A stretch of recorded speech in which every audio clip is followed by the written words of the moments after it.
This is episode 10 of H2H Sales Automation Podcast on exploring US growth opportunities.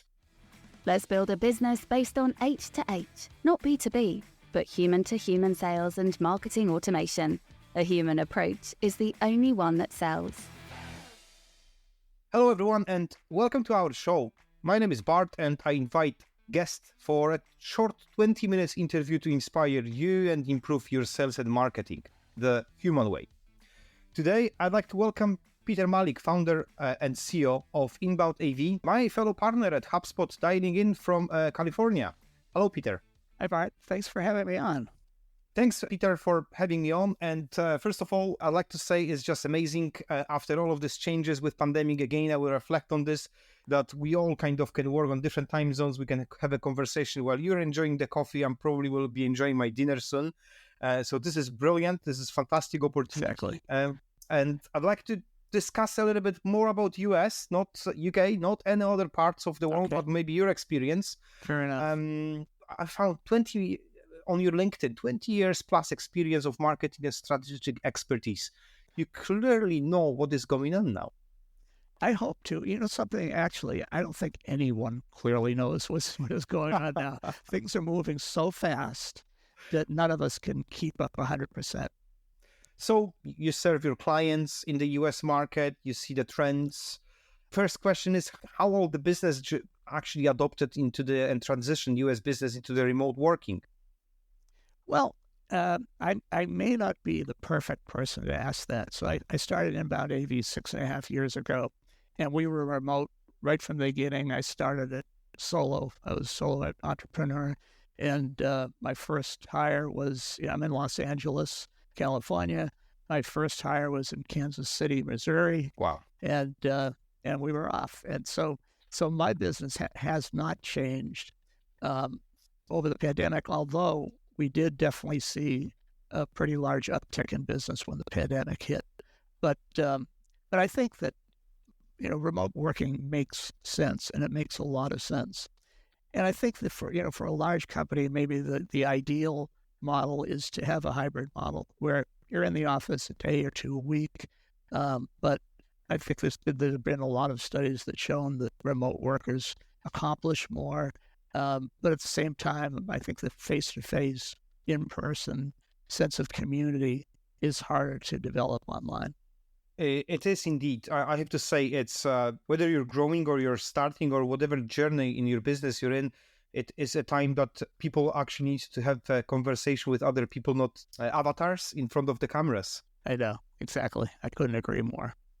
Although this is a great thing to have, though. This is an amazing tool, as you say, for us to be talking from Los Angeles to London, and you don't even give it a thought at the moment. It's just the way it is.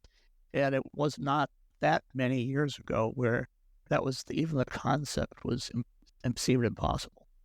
The next question is how business changed in the US over the past years. Obviously, you said something like you, from very beginning, because of the business that you're in, you could deliver, obviously, the model of hybrid working.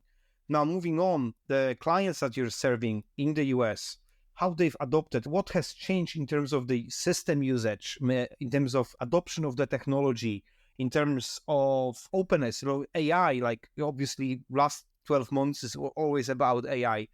What trends you can see?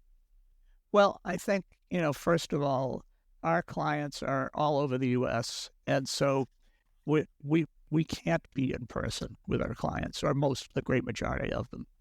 And I think as far as trends go, obviously AI is kind of the elephant in the room right now. I'm so impressed by it. We all are. We're so impressed by the capabilities of AI, but at the same time, it's really early. And I've always sort of taken the approach with AI. I'd love to just dive right in and go. But I think that caution is a valuable,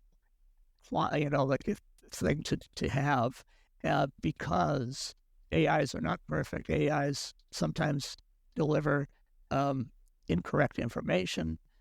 As we dig deeper into it, we're finding other things that AI is ready for. For instance, generating ideas could be very, very powerful.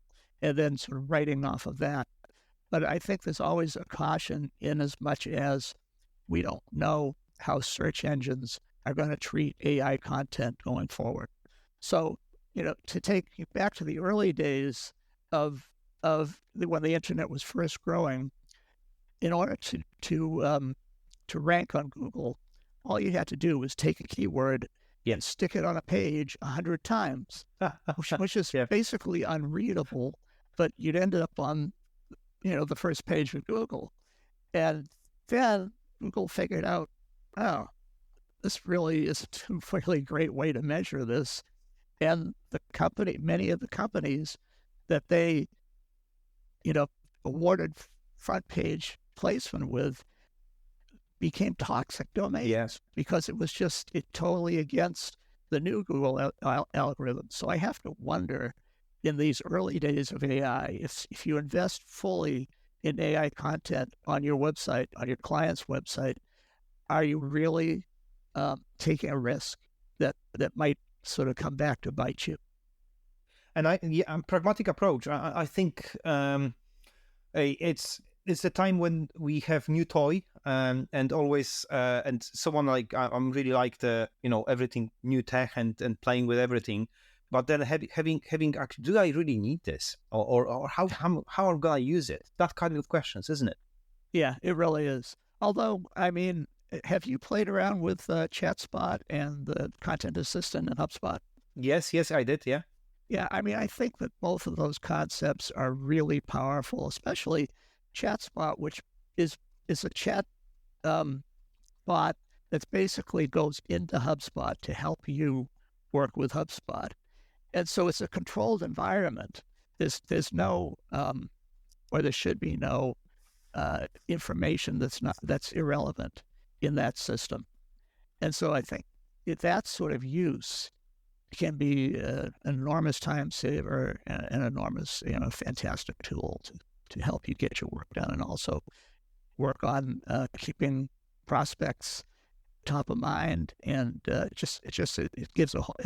enhances HubSpot in a whole new way.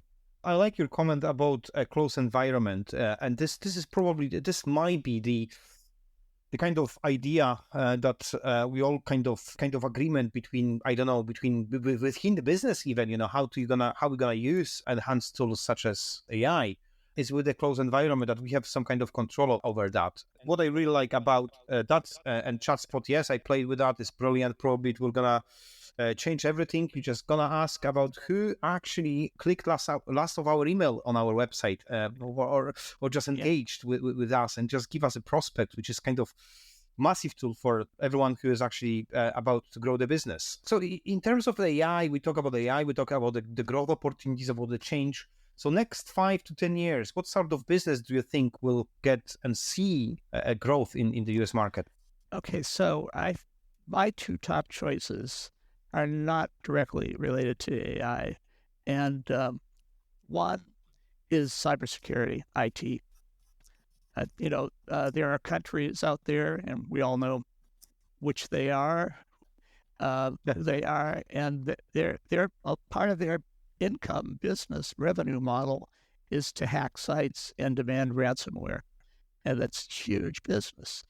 And so I believe that will continue to proliferate. Obviously, technology is going to change. If the bad actors get ahead of technology, ahead of the technology that the good actors are using, it could potentially be disastrous for systems.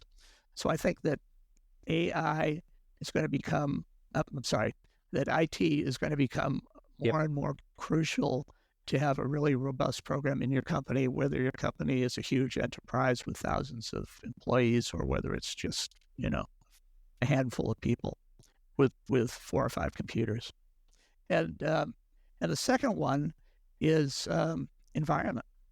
I think that we're at a place where it is existential that we grow renewable sources of energy, or if not grow, but create renewable sources of energy. And also there are other environmental things that can make a significant difference in our lives. And so I think that by necessity is going to continue to grow at an exponential rate. I love two of your thoughts about cybersecurity and environment. I think touching up on environment bits is probably we all know that we should consume less. We should look at all these budgets of the clothes that you're buying, where they're coming from, how long it took them to actually get there, and sustainability is a big word. We probably are not ready yet, and probably inflation didn't help at all. Yeah, we are kind of looking every dollar and spend, and obviously that's going to be a challenge. But I have to say, environment is about education, but also how we can fit that environmental policy within our even small business. That's going to be an interesting one. I love the idea. And actually, cybersecurity, very interesting one. I think it's interesting because we all have access to the same tools. This is all public. OpenAI is public. Sure. HubSpot, yeah, it's free version. Lots of different things. Everything is now. You can access everything. But obviously, there are loads of different people who might hack you, who might even just kind of take advantage of AI and build the email that you receive from the bank. Literally, it's the same email that looks completely the same. It's just the little things that you probably won't notice. And that cybersecurity bit will play a massive role. And I completely agree. Cybersecurity is the future. Any comments on that? And I think that you make a really great point, because one of the earliest adopters of AI technology were bad actors, were people who are trying to steal your money, who are always looking for a new iteration that returns them more money. And yes, and I hadn't even thought about that, but in fact, that could definitely fall under intelligent AI companies' purview. Love it. So it's just to our listeners, great inspiration. Ask yourself about how you're gonna use that new trends within your business, whether you will a little bit of pivot or maybe explore different areas or diversify, or you can maybe just jump and apply some of the ideas, especially within the environment. Everyone can actually play their own role. Now, moving about the whole concept of our podcast is to talk a little bit of H2H, which stands for human to human in the AI world, which is a little bit like opposite to what we want to achieve. But what we seen with our clients, but also with around the people, is just the selling becomes massive skill that is rarely available on the markets, the proper sell. And so we all know and working within the inbound industry, so we know that instead of selling approach, we should get a little bit more helping to buy approach, educate the prospect. What's your opinion on this? What would you advise for businesses who are spamming us, scamming, scraping everything in order to get this deal done quicker? What we can do better? So there's a little book. It's called The Go Giver. Have you ever heard of it? No. All right. So it's a little book. It's a parable about two salespeople. One is a go-getter, right? They're always selling. And one is a go-giver. And his strategy is to reach out and try to help people who, tangentially, hopefully might become clients. But his strategy is really focused on, okay, how can I help the potential clients that I have in a way that it doesn't seem like I'm pushing a sale down their throat. And I think that in this world, I mean, how much has sales changed over the course of, the internet since like 2000? Now, people are, when they're going to buy a car, they're not really interested in the salesperson's pitch. They're interested in going online and doing research. And it's like, how reliable is the car? It's much easier to search on a car manufacturer's website even about features and different options, rather than under the pressure of a salesperson who's trying to upsell you before you go out the door so you can spend an extra $20,000. And so I think that the approach of like a go-giver, it has become really the key to effective sales. I love it. Givers gain. People who give get more in return, and they're more human. I resonate with what you said. I never read a book, Go Giver. No, that's on my list now. And anyone has brilliant idea to actually share with any kind of assets, including good book, to inspire yourself. My comment on this is that people want to achieve quick goals, obviously, and there are different pressures, and pipeline is now getting longer. People don't want to spend because of the inflation, obviously, and then the same target issues. Okay, we have 10, 20, 50, whatever grand a week, a month targets, and people want to do it more. But once we actually recognize that someone is within a buyer journey at the very beginning of their journey, they might not be ready to actually buy now. But when we help them to actually choose the right product, talk with a kind of human approach by using the data that we know about a prospect, about their kind of objectives, then our role is more about giving them a little bit of fish in the road rather than just a fish. Yeah, no, absolutely. It's interesting too. We're just in such uncertain times. I'll give you an example. So here in the U.S., the Fed, the monetary policy came out a few weeks ago and said, we're expecting a mild recession, and now we're expecting a soft landing, where there will likely be no recession at all. And literally the next day, I started to see more leads coming in. So companies are paying very close attention to what is going on financially, and obviously making buying decisions based on it.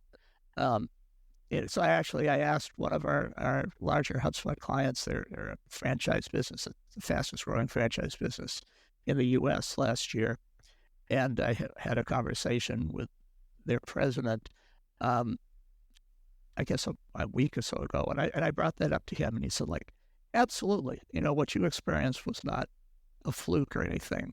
We started to see increased interest the very next day, just like mine. And recognizing this fact, Peter, is the same way as recognizing fact during the lockdowns, that during the lockdowns, we should not hard sell at all. At the same in this case, if there is any financial pressure, our role is to more kind of, build the empathy. Build, we know this is a problem to find the staff to pay for all these wages who are growing massively and so on. And by doing this and staying in touch with people, obviously with a longer pipeline, we can achieve much, much better goals. Right. So the next question is a little bit about the tools. Obviously, we are both are working within HubSpot environment. Do you work or do you have any kind of tool set outside of HubSpot environment that you think can bolster growth strategies? What do you use? Maybe what other tools you guys using within your ecosystem for your own clients? Well, all right. So I'd actually like to hear your thoughts on this.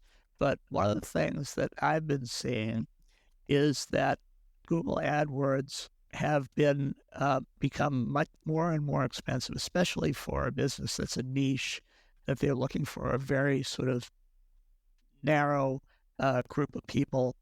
And it appears that is becoming more and more expensive, and that data enrichment platforms, for instance, a few are Apollo, Zoom Info, 6 Sense, where you can actually do very, very detailed searches for specifically CEOs of this type of company who maybe they're new on the job in 6 months and they have intent to buy HubSpot, and you can really sort of niche down and get very, very specific data. That is a more economical way in today's world to prospect for clients than using Google AdWords. Do you feel the same thing? I think I completely agree with you, depending on scenarios, but within B2B environment, paid tools is more kind of alarm. That if we're gonna use a paid tool such as Google AdWords, Facebook ads, whatever, it's actually something is wrong with the inbound content strategy. We're not utilizing enough our own business. I would probably say that we also, enrichment tools is the one thing, but our best ever source of leads are our clients, are our own. Absolutely. Efforts. And sometimes it's just what we're saying in terms of the sales is, let's quickly sell or quickly longer, doesn't matter. We are selling, but we're never coming back to these people. We're never coming back with the ideas about their business, whether they actually achieve the success. And I think if we as a business work on their success and making sure that whatever you're selling, whether you're selling insurance, whether you're selling cars, whatever you're doing, you achieve with your product or service the success, then they will appreciate, they will come back with the referrals, they will give you more, and maybe even you will upsell, maybe ABM strategy, account-based marketing. Yes, we bought insurance business from you. Why not lend? Because you do lending as well. So I think that's my first approach. The second approach about the data is always a king. And I do remember I was attending one of the inbound last year, and it was really, really powerful thing that was said, that the more data that you have about your clients, your data, not Zoom info data, not Sure. data that you can available everywhere, the more data you've got that you collect on forums during conversations, the better grow. You will understand their own needs. So that's kind of my take. No, I couldn't agree with you more. And that's one of the things that I try to do with all clients is, typically after building a relationship and starting work with a client, the day-to-day contact of that client within Inbound AV is an account manager who is very talented at what they do and can definitely drive the bus a lot better than I can, frankly. So oftentimes it'll be months between checking in with a client, but that's one thing I really try to do. I want to check in, first of all, to make sure that they're receiving the quality of work that they're looking for, and then, but just as importantly, really kind of come with some interesting strategy ideas, which aren't necessarily things that we'd like to sell them, but at the same time are things that I feel are worth looking at and could help their whole ecosystem, whether we're doing it or some other outside firm is doing it. I do remember from the studying, when you study anything about how you prospecting, I think 80% business is coming from clients, while 20% is new prospects. So I think that 80% in terms of the sale like a human approach means, okay, build that relationship, squeeze the most of what you already have before you go and find and spend money on different things. So that's... Yeah, I agree with you. I will say, though, that like a year and a half, year and 3 months ago, we weren't doing any sort of looking or Google AdWords or anything. It was all referrals, additional work that existing clients wanted us to do. But as the economy has become more uncertain, it seemed strategy-wise it was also really worthwhile to try to create new relationships. Definitely, depending on the scenarios and the economy state. So my final question, we reached over 20 minutes of our conversation, which is fantastic. Your top tip, how to sell like a human. Well, I think the top tip is to listen, obviously. That's really what it's all about. I mean, we want to craft a solution for our clients based on their needs, not the fact that we think they should have HubSpot or we think they should have something else, but it's all about what their pain points are, and then sort of figuring out a way to attack those pain points to show results in a way that's not going to take a huge amount of time.